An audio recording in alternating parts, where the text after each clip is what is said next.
마지막 부분, 예수님께서 공생애 시작하고 첫 번째 제자를 부르시는 장면과 2장에서 예수님이 성전을 정결하게 하시는 장면, 두 장면을 이어서 말씀을 나누도록 하겠습니다.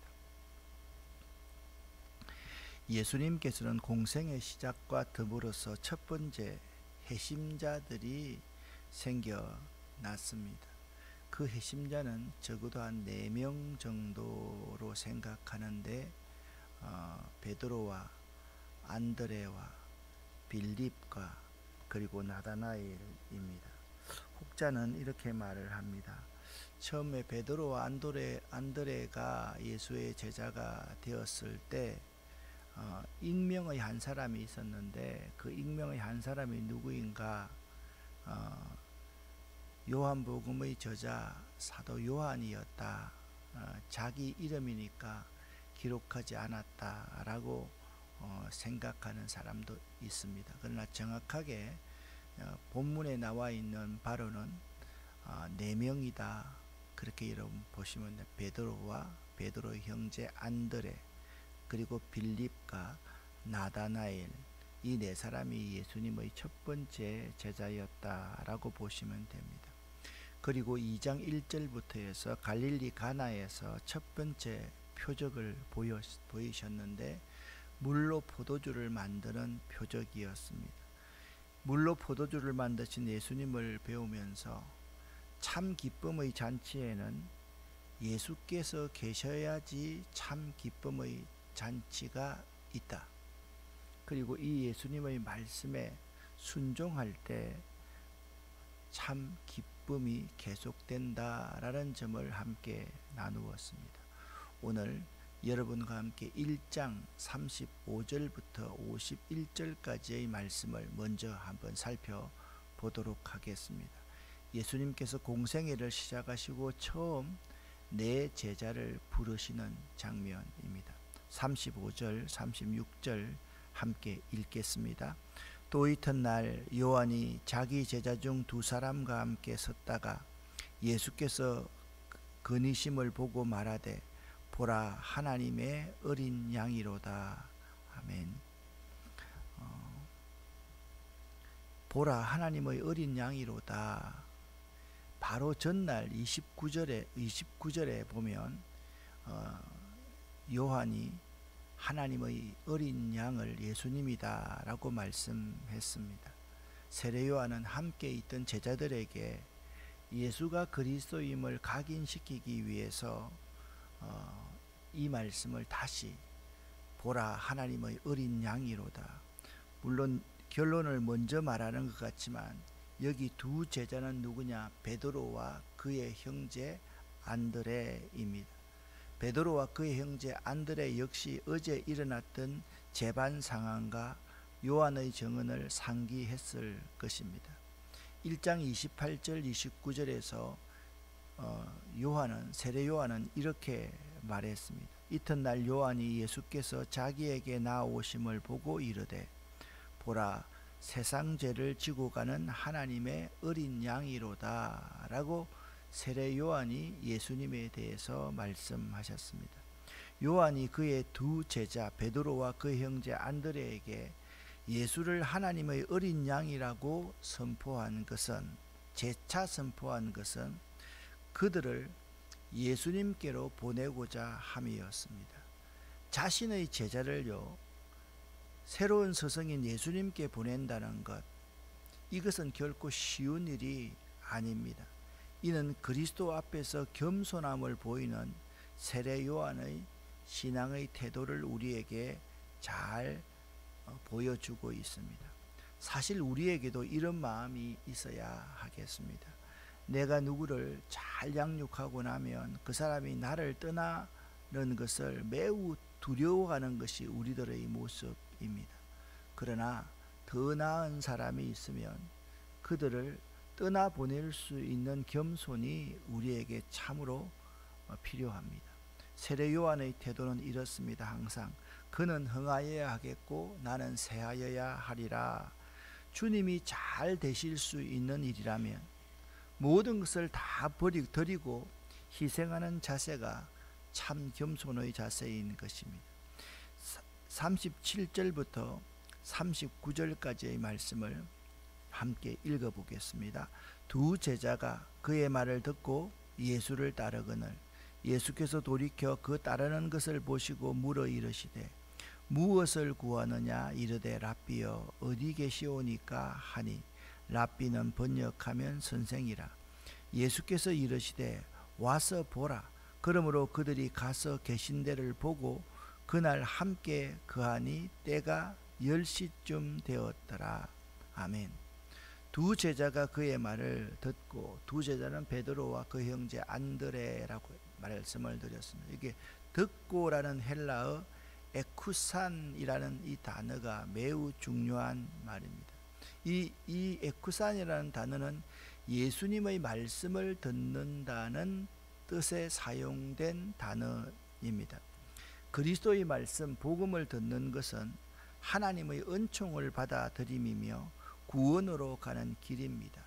이러한 들음 에쿠사는 수동적인 측면에서 뿐만 아니라 자발적으로 하나님의 말씀에 순종하는 자세까지 내포하고 있습니다. 따라서 이 듣다라는 에쿠산이라는 단어는 요한의 두 제자가 예수 그리스도에 대한 요한의 증언을 듣고 곧 그 말에 순종하여 예수를 따랐다라는 것입니다. 그러니까 세례 요한의 제자들 가운데 대부분이 예수님에게 와서 예수의 제자가 되었다. 그러니까 세례 요한은요, 예수의 제자를 초기에 양성하는 그러한 사람이었음을 알 수가 있습니다. 그 두 제자가 예수를 쫓았다라고 말씀합니다. 말씀을 들으면 곧 순종을 동반합니다. 이 쫓근을이라는 헬라어 에클루테산이라는 단어는 그분의 모든 입장을 받아들이고 추종한다라는 의미입니다. 베드로와 그의 형제 안드레는 예수의 모든 입장을 받아들이고 예수님을 추종하기 시작했습니다. 신약에서 이 에클루테산이라는 이 용어는 그리스도의 제자가 된다라는 뜻으로 사용되었습니다. 그리스도를 좇는다는 것은 그리스도를 향한 전적인 헌신을 동반합니다.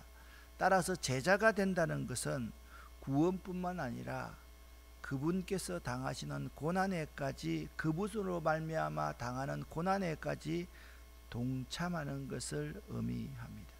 예수님께서 그 두 제자에게 물었습니다. 무엇을 구하느냐라고 물었습니다. 그 의미는 너희가 궁극적으로 찾아 구하는 것이 무엇이냐라는 뜻입니다. 이는 예수님께서 바로 요한의 두 제자 베드로와 안드레가 예수를 따르는 분명한 동기를 교육하는 의미의 단어였습니다. 우리가 궁극적으로 무엇을 찾아 구하느냐, 그것이 매우 중요합니다. 우리들 한 사람 한 사람이 예수를 믿는다는 것은 예수님께서 우리에게 질문하신 너희가 무엇을 구하느냐, 이 질문을 우리가 항상 받을 수 있어야만 합니다. 우리가 예수의 제자로서 무엇을 구하기 위해서 예수를 쫓고 있느냐, 그것은 매우 중요합니다. 이 질문을 받지 않는 사람은 교회 와서 기도하니까 하나님께서 응답해 주십니다. 너무 좋습니다. 감사합니다. 그래서 내가 예수를 믿습니다. 그런데 기도가 응답되지 않으면 실망해서 예수를 떠나갈 수 있습니다. 그래서 우리에게 항상 예수님의 이 질문을 마음에 새길 수 있어야만 됩니다. 너희가 무엇을 구하느냐 라고 예수께서 우리에게 질문하실 때 내가 궁극적으로 찾아 구하는 것이 무엇인지를 항상 대답할 수 있어야만 됩니다. 다시 한번 예수의 제자가 된다는 것은 행동까지를 다, 순종과 행동까지를 다 동반합니다. 예수의 제자가 된다는 것은 구원을 받을 뿐만 아니라 그분을 위한 고난도 감내한다라는 의미가 있기 때문에 우리는 예수의 제자입니까?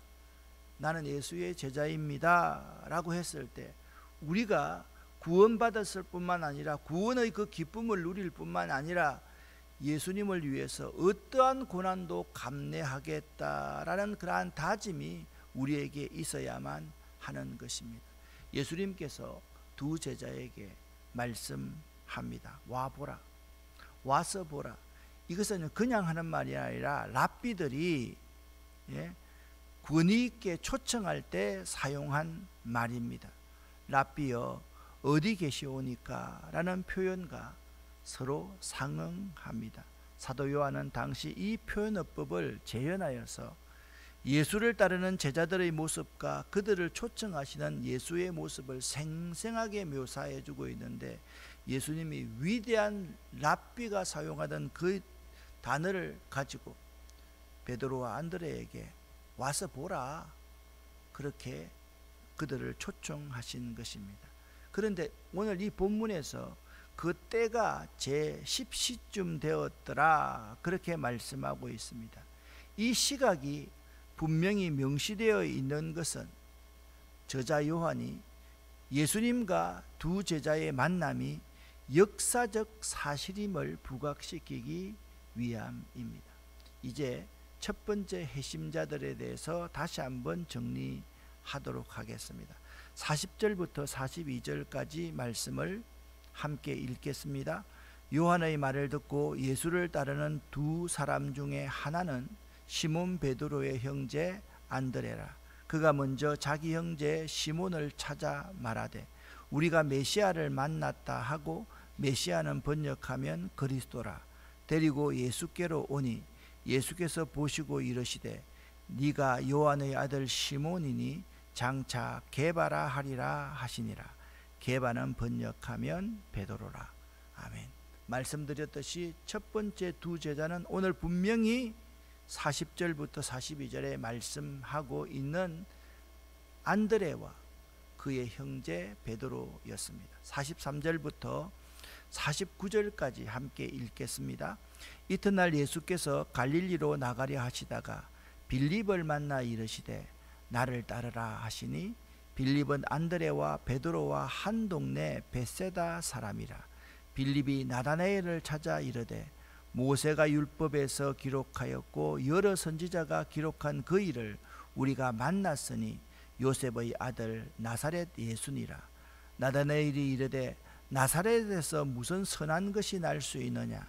빌립이 이르되 와서 보라 하니라.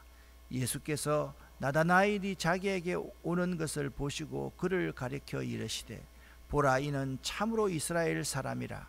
그 속에 간사한 것이 없도다. 나다나엘이 이르되 어떻게 나를 아시나이까. 예수께서 대답하여 이르시되 빌립이 너를 부르기 전에 네가 무화과 나무 아래에 있을 때에 보았노라. 나다나엘이 대답하되 랍비여, 당신은 하나님의 아들이시요 당신은 이스라엘의 임금이로소이다. 아멘. 자, 예수의 제자로 이제 두 제자가 또 추가됩니다. 먼저는 빌립입니다. 1장 43절에 말씀하고 있습니다. 빌립은요, 안드레와 베드로와 같은 갈릴리 벳세다 사람으로서 우리는 예수님이 빌립을 어떻게 알고 계셨고 어떻게 만났는지는 전혀 설명해 놓고 있지 않습니다. 다만 예수님이 빌립을 나를 따라오너라 라고 했을 때 빌립은 주저하지 않고 예수님을 따랐다라고 그렇게 말씀하고 있습니다. 이 말씀이 참 의미가 있습니다.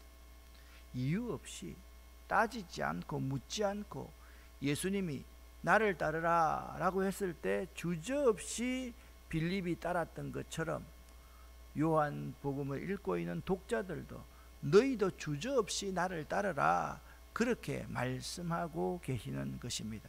그리고 안드레가 베드로에게 예수님을 소개했던 것처럼 이번에는 빌립이 나다나엘에게 예수님을 소개합니다. 빌립은 나다나엘에게 예수님을 이렇게 소개합니다. 모세가 율법에 기록하였고 여러 선지자가 기록한 그 일을 우리가 만났으니 요셉의 아들 나사렛 예수니라, 그렇게 말씀하고 있습니다.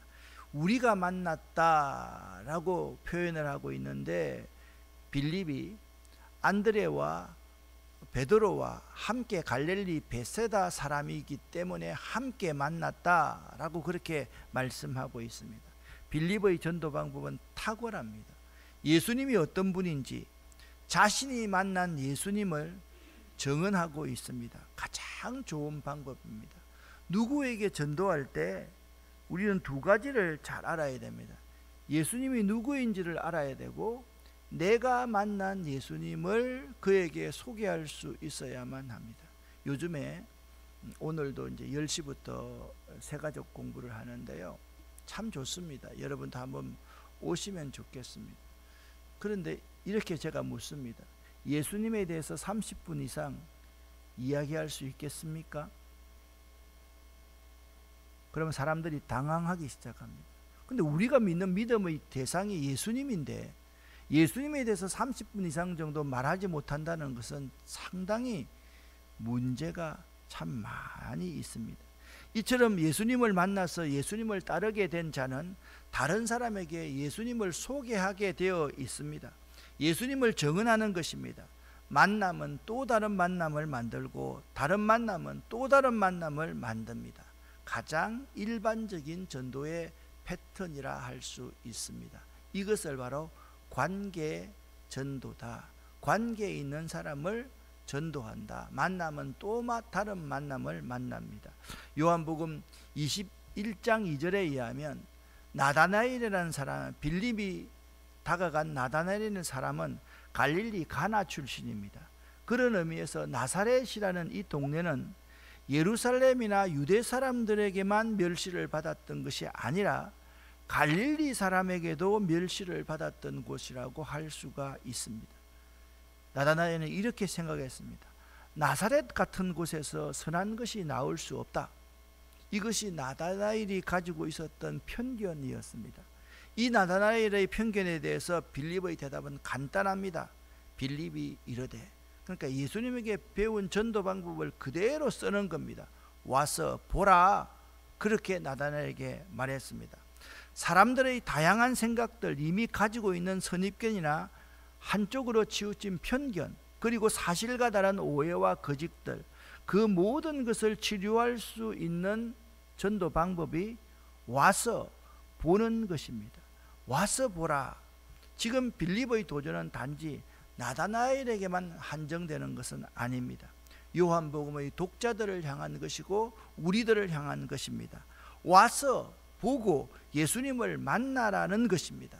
그래서 예수님이 누구인지를 알고 믿는 자가 되라는 도전입니다. 여러분, 전도의 가장 탁월한 방법은 그냥 우리 교회에 와서 같이 예배 한번 드려보십시다. 그것이 가장 탁월한 방법일 수가 있습니다. 나다나엘은 예수님을 보기 위해 와서 예수님을 만납니다. 그리고 예수님은 나다나엘이 속임이 없는 이스라엘 사람이라고 평가하십니다. 나다나엘은 편견을 가지고 있었지만 적어도 그는 예수님을 직접 만나서 생각하려는 사람이었습니다. 예수께서 나다나엘을 만나자 이렇게 말씀하십니다. 이는 참으로 이스라엘 사람이라, 그 속에 간사한 것이 없는 사람이다 라고 말씀하셨습니다. 예수님으로부터 참 이스라엘 사람이라는 평가를 들은 나다나엘은 그것을 인정하면서도 자신을 어떻게 아시는지 이렇게 질문을 합니다. 어떻게 나를 아시나이까? 예수님께서 말씀하십니다. 빌립이 너를 부르기 전에 네가 무화과 나무 아래에 있을 때에 보았노라 말씀하고 있습니다. 그때 나다나엘이 대답합니다. 랍비여, 당신은 하나님의 아들이시요 당신은 이스라엘의 임금이로소이다. 이제 나다나엘은 예수님이 누구인지 알게 된 것입니다. 예수님은 하나님의 아들이시며 하나님이 약속하신 이스라엘 왕이라는 사실을 나다나엘은 깨닫게 된 것입니다. 앞에 읽지 않았던 50절 51절 말씀을 함께 읽어 보겠습니다. 예수께서 대답하여 이르시되 내가 너를 무화과 나무 아래에서 보았다 함으로 믿느냐? 이보다 더 큰 일을 보리라. 또 이르시되 진실로 진실로 너희에게 이르노니 하늘이 열리고 하나님의 사자들이 인자 위에 오르락내리락 하는 것을 보리라 하시니라. 아멘. 여기 51절에 진실로 진실로 너희에게 이르노니, 이 진실로 진실로라는 이 말은 오직 요한복음에서만 나오는 표현입니다. 아멘이라는 뜻과 똑같은 말입니다. 예수님께서는 그 말씀이 신뢰할 만하고 중요하다는 것을 강조하기 위해서 진실로 진실로 아멘 아멘이라고 말씀하십니다. 그 말씀의 뜻은 이렇습니다. 내가 너희에게 진리를 말하노니 라는 말로 해석할 수 있겠습니다. 이렇게 나다나엘은 예수님의 과의 만남을 통해서 믿음의 첫걸음을 시작합니다. 예수님을 따르게 된 것입니다. 와서 보라는 빌립의 초청에 응답했기에 그는 놀라운 일을 보게 되었고, 그리고 더 큰 일을 보게 되리라 라는 약속까지 들었습니다. 이제 2장 13절부터 22절 말씀입니다. 13절 14절 말씀을 함께 읽어보겠습니다. 유대인의 유월절이 가까운지라 예수께서 예루살렘으로 올라가셨더니 성전 안에서 소와 양과 비둘기 파는 사람들과 돈 바꾸는 사람들이 앉아있는 것을 보시고 노끈으로, 계속 읽습니다, 채찍을 만드사 양이나 소를 다 성전에서 내쫓으시고 돈 바꾸는 사람들의 돈을 쏟으시며 상을 엎으시고 비둘기 파는 사람들에게 이르시되 이것을 여기서 가져가라. 내 아버지 집으로 장사하는 집을 만들지 말라 하시니 제자들이 성경 말씀에 주의 전을 사모하는 열심히 나를 삼키리라 하는 것을 기억하더라. 아멘. 요한복음의 특징이라고 그랬죠. 2장 1절부터 11절에서 갈릴리 가나에 물로 포도주를 만든 표적을 보고 제자들이 많이 예수님을 믿게 되었다, 그렇게 말씀하는 것과 똑같이 예수님께서 성전 정화를 하시는 모습을 보고 제자들이 주의 전을 사모하는 열심히 나를 삼키리라 한 것을 기억하게 되었습니다. 이 말씀은요, 시편 69편 9절을 기억했다라는 말씀입니다. 예수님께서는 언제나 모든 사람을 향한 하나님의 헤세드, 사랑과 은혜를 포함한 단어입니다. 그 인자하심이 속에 계셨기 때문에 하나님을 위해 무엇을 해야 하는지, 무엇을 하지 말아야 하는지를 또렷하게 분별하시면서 말씀하셨습니다. 예수님께서는 하나님의 말씀을 그토록 사모하셨기 때문에 성전을 정화하셨습니다. 자, 참 중요한 것을 말씀을 합니다. 우리는 예수님의 성전 정화에서 그냥 예수님께서 상을 막 뒤집어 엎으시고 채찍을 만드는 내쫓으시는 장면을 자꾸 연상을 하는데, 하나님의 집을 정결하게 한다는 것은, 같이 한번 읽겠습니다. 성전인 우리의 삶을 하나님께서 원하시는 모습으로 가꾸어 가는 것을 말합니다. 아멘. 이 말씀은 어떤 의미가 있는가 하면, 제가 하초를 가꿉니다. 근데 나무가 이렇게 자랍니다. 나무가 자랄 때 나무가 그냥 자라서 웃자라면 어떻게 합니까? 잘라줘야 되잖아요. 가꾸어야 되잖아요. 그러니까 성전 정화는 성전인 우리의 삶을 하나님이 원하시는 모습으로 가꾸어 가는 것을 말하지 예수님의 폭력성을 말하는 것이 아니라는 거예요.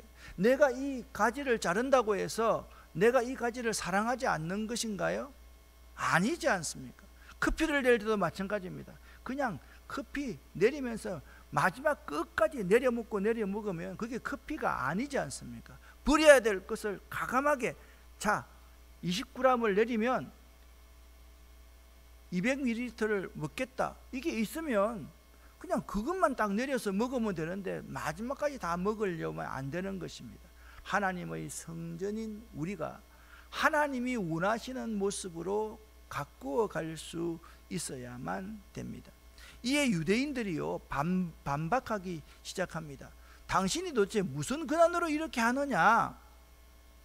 예수께서 말씀을 합니다. 너희가 이 성전을 헐라 내가 사흘 동안 일으키리라 말씀하였습니다. 그런데 유대인들은 아니 어떻게 이 성전을, 우리 육신의 성전이 아니라 진짜 성전을 말했습니다. 그러나 예수는 성전된 자기 육체를 말씀하셨다라고 말씀하고 있습니다. 예수님께서는 사람들의 마음을 다 아시는 분이십니다. 자, 또 요한복음의 특징이 나옵니다. 23절부터 25절까지 읽겠습니다. 유월절에 예수께서 예루살렘에 계시니 많은 사람이 그의 행하시는 표적을 보고 그의 이름을 믿었으나 예수는 그의 몸을 그들에게 의탁하지 아니하셨으니 이는 친히 모든 사람을 아심이요 또 사람에 대하여 누구의 증언도 받으실 필요가 없었으니 이는 친히 그가 친히 사람의 속에 있는 것을 아셨음이라. 아멘. 예수님께서는 사람의 마음속에 무엇이 들어있는지 다 알고 계시는 분입니다. 여러분에게 질문합니다. 여러분은 예수님이 누구신지 잘 알고 있습니까? 여러분은 여러분이 만난 예수님을 증거하고 있습니까? 와서 보라. 이것보다 좋은 방법은 없습니다. 여러분은 성전인 우리의 삶을 하나님께서 원하시는 모습으로 가꾸어 가고 있습니까? 그냥 풀난 채로, 있는 채로 그대로 그냥 내버려 두지 말고 성전인 우리의 삶을 하나님의 원하시는 모습으로 상을 뒤집어 엎고 돈을 그냥 다 버리고 짐승들을 내쫓듯이 우리의 몸도 그렇게 가꾸어 갈 수 있는 여러분과 제가 될 수 있기를 예수 이름으로 간절히 축원합니다. 오전 10시 성경 공부, 저녁 7시 30분 또 하나님 말씀 듣는 시간 여러분 기억하시기를 바랍니다. 기도하겠습니다. 하나님 아버지, 이 새벽에 우리가 기도하는 모든 기도의 제목을 들어 응답하여 주시옵소서. 하나님 아버지, 우리 사라를 기억하시고 사라의 마음속에 참된 평안과 확신을 주시고 하나님께서 고쳐주심을 믿는 믿음을 귀한 자매에게 허락하여 주시옵소서. 우리에게도 네가 믿으면 하나님의 영광을 보리라 말씀하셨사오니 우리에게도 그러한 믿음을 허락하여 주시옵소서. 우리의 삶이 언제 누구에게든지 예수님을 증거할 수 있는 저희들 될 수 있기를 원합니다. 예수 그리스도 이름으로 축복하옵고 간절히 기도 올립니다. 아멘.